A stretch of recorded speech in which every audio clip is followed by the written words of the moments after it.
Dean Ambrose sends chilling message to Bronson Reed after Roman Reigns defeat at Crown Jewel 2025. Dean Ambrose just broke his silence in the most terrifying and unexpected way possible, and the message he sent to Bronson Reed after Roman Reigns' shocking defeat at Crown Jewel 2025 is so dark, so personal, and so loaded with the promise of violence that even hardcore wrestling fans are questioning whether this is a man who's lost touch with the line between performance and genuine intent to cause harm. What the Lunatic Fringe said wasn't a typical wrestling promo promising a competitive match, it was a psychological profile of someone who's been watching, waiting, and preparing to unleash years of pent-up aggression on a target who made the fatal mistake of exposing Roman Reigns' vulnerability at the worst possible moment. But here's what's going to absolutely chill you to your core and make you question what Dean Ambrose is actually capable of. The message wasn't delivered through WWE programming or official channels where there are writers, producers, and corporate oversight to keep things within acceptable boundaries. Dean recorded and released this message independently through social media at 3 in the morning, filmed in what appears to be an abandoned building or warehouse, with lighting and atmosphere that felt less like wrestling content and more like the opening of a psychological thriller where you know something terrible is about to happen. The most disturbing part isn't just the words Dean spoke, it's the way he spoke them.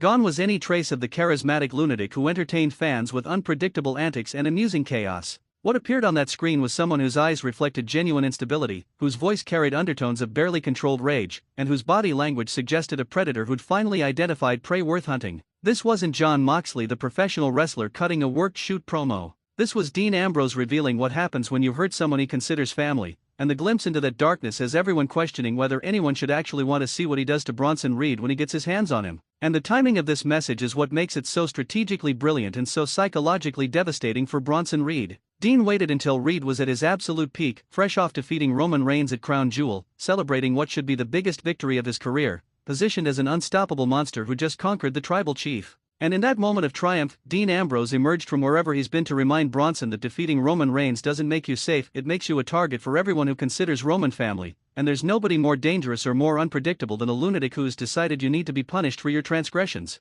The question that should absolutely terrify Bronson Reed is this: how do you prepare for or defend yourself against someone like Dean Ambrose who doesn't care about championships, doesn't care about winning by the rules, and apparently only cares about making you suffer in the most creative and disturbing ways possible as payment for daring to hurt Roman Reigns? Let me tell you exactly what Dean said in this chilling message, why it's so much darker and more personal than typical wrestling threats, and what this means for Bronson Reed's immediate future and possibly his long-term health. The video Dean Ambrose posted appeared on his social media accounts at 3:17 a.m. Eastern Time, which immediately established this wasn't planned corporate content but something Dean did on his own, in his own way, on his own schedule. The timestamp matters because it suggests Dean recorded this in the middle of the night when most people are sleeping, which adds to the unsettling nature of the whole thing. This is someone who couldn't sleep, couldn't wait until morning, couldn't do this through proper channels because what he needed to say required freedom from any oversight or restriction. The setting was immediately disturbing. Dean was in what looked like an abandoned industrial space, concrete walls with peeling paint, exposed pipes, minimal lighting that created harsh shadows across his face, and background sounds of dripping water and distant mechanical noises that created an atmosphere of isolation and menace.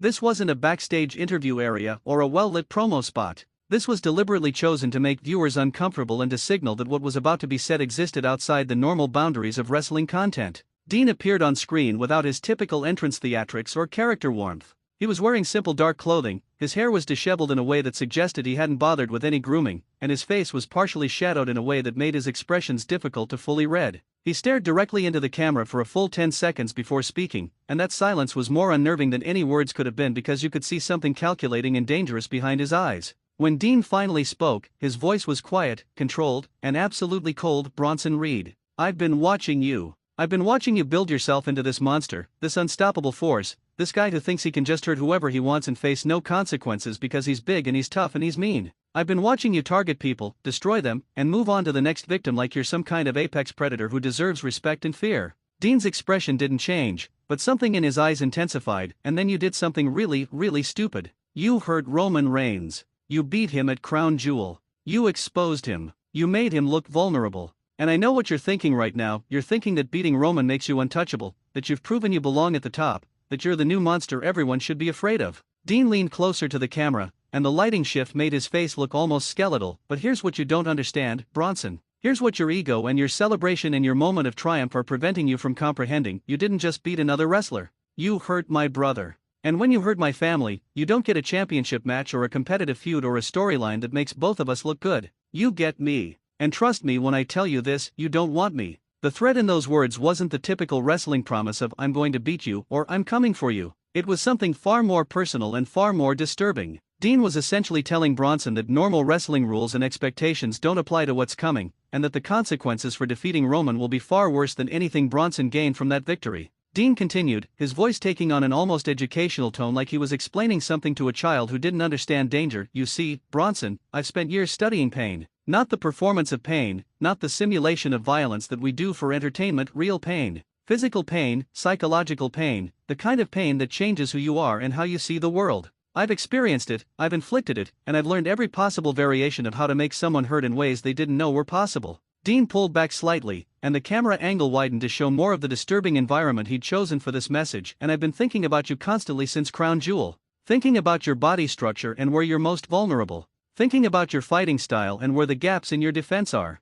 Thinking about your psychology and what would hurt you most, not just physically, but mentally and emotionally. I've been running simulations in my mind of exactly how I'm going to take you apart piece by piece, and I want you to know something, I'm not doing this for a championship. I'm not doing this to advance my career or get a WrestleMania spot. I'm doing this because you need to learn that there are consequences in this world for hurting the wrong people. The methodical, calculated nature of Dean's threats was somehow more frightening than if he'd been yelling and gesticulating wildly. This was someone who'd clearly spent significant time actually planning how to hurt Bronson Reed, and who was sharing that planning process in a way designed to maximize psychological terror. This wasn't heat-of-the-moment anger, this was cold, premeditated intent. Dean's voice dropped even lower, forcing viewers to turn up their volume and lean in closer, which made the experience more intimate and more unsettling. You know what I've missed most about not being in WWE regularly? The creative freedom. When you're locked into weekly television, there are formats and restrictions and people making sure everything stays within certain boundaries. But when you're outside that system, when you're free to work on your own terms, when you're not constrained by what corporate sponsors think is acceptable entertainment, you can really explore what it means to make someone regret their choices.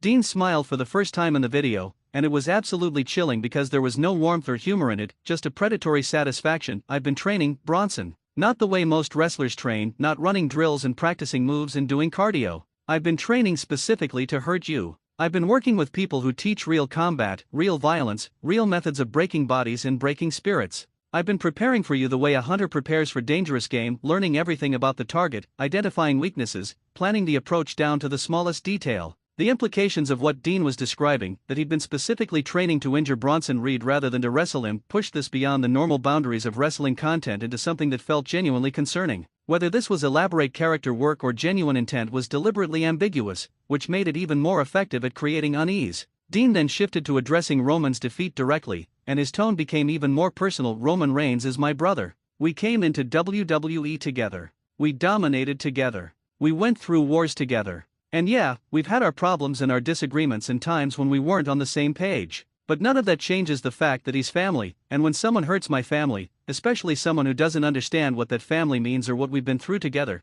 that person becomes my entire focus until I've corrected the situation. Dean's eyes narrowed. You think beating Roman at Crown Jewel makes you a big man, Bronson? It makes you a target. It makes you the guy who needs to be reminded that there's always someone crazier, someone more willing to go further, someone who doesn't care about the rules or the consequences or what happens to them as long as they accomplish their mission. And I'm that someone. I'm the correction that's coming for you. I'm the consequence you didn't anticipate when you decided to build your career on hurting people. The next part of Dean's message was where it became truly psychological and specifically targeted at undermining Bronson's confidence. I want you to start thinking about me, Bronson. Every time you're in that ring, I want you wondering if I'm going to appear. Every time you're walking through a parking lot or a hallway backstage, I want you looking over your shoulder wondering if I'm there. Every match you have, every moment you think you're safe, I want you remembering this message and understanding that I'm coming and you don't know when or where or how, but it's happening. Dean leaned back in, close enough that his face filled the frame, and here's the thing that should really keep you up at night. I don't care about beating you in a match. I don't care about pinning you or making you submit.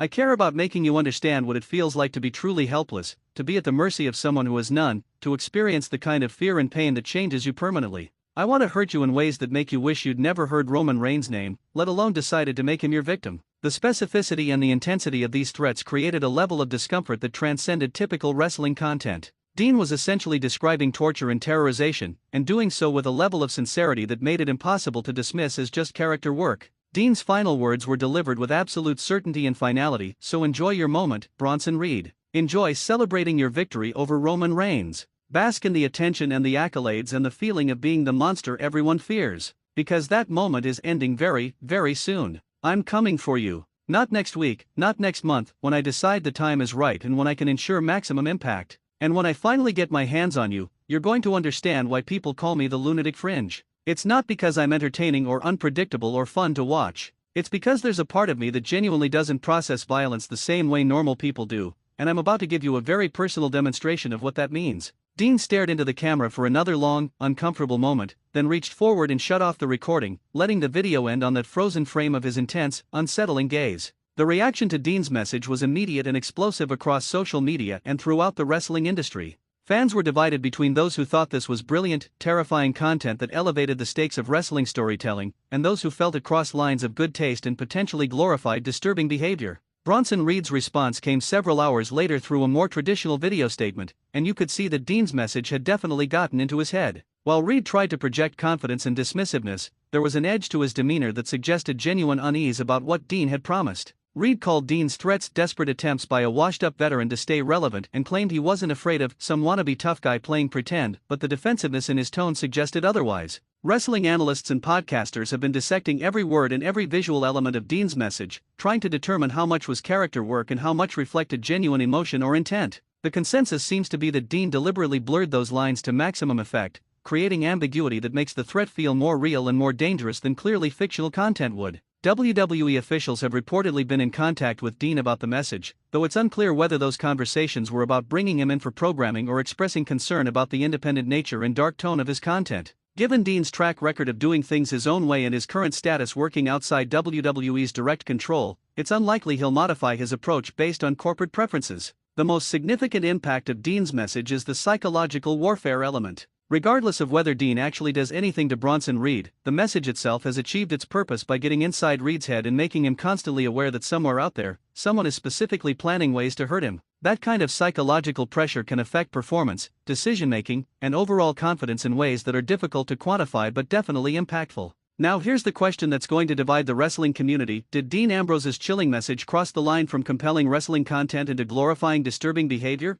or was it brilliant psychological storytelling that elevated the personal stakes of this conflict? Your answer reveals your beliefs about where the boundary should be in wrestling content, whether performers should be allowed to explore genuinely dark themes, and whether the effectiveness of content justifies potentially disturbing subject matter. Here's the even more controversial question: should Bronson Reed be afraid of Dean Ambrose based on this message, or should he dismiss it as worked content from someone trying to stay relevant? Because there's a legitimate argument that taking Dean's threats seriously gives him psychological power and validates his intimidation tactics. But there's also an argument that dismissing genuine warnings from someone with Dean's reputation for intensity and unpredictability could be dangerously naive. Tell me in the comments, what was your genuine reaction to Dean Ambrose's message? Were you entertained, disturbed, impressed, concerned, or some combination of all those things? And here's what I really want to know: if you were Bronson Reed, how would you respond to this message? Would you try to confront Dean immediately and control the narrative, or would you try to ignore it and not give him the satisfaction of knowing he got in your head? Dean Ambrose's chilling message to Bronson Reed after Roman Reigns' defeat at Crown Jewel 2025 wasn't just a promo or a typical wrestling threat, it was a masterclass in psychological warfare that blurred the lines between performance and genuine menace in ways that made everyone uncomfortable and unsure how to process what they'd witnessed. The methodical, calculated nature of Dean's threats, combined with the disturbing atmosphere and his unsettling demeanor, created content that transcended typical wrestling storylines and entered territory that felt genuinely dark and potentially dangerous. Whether that's brilliant storytelling or irresponsible content depends entirely on your perspective and your tolerance for exploring the darker aspects of human nature through wrestling narratives. What's undeniable is that Dean Ambrose successfully positioned himself as a genuine threat to Bronson Reed in ways that go beyond normal competitive rivalry. He established stakes that feel personal and dangerous, created psychological pressure that will affect Reed regardless of what actually happens, and reminded everyone why the lunatic fringe nickname isn't just a cute character trait but a warning about what happens when you provoke someone who processes conflict differently than normal people. Bronson Reed defeated Roman Reigns and thought he'd reached the peak of his career. Instead, he discovered that victory came with consequences he never anticipated, and those consequences have a name: Dean Ambrose. And based on that chilling message, those consequences are going to be far worse than anything Reed experienced at Crown Jewel.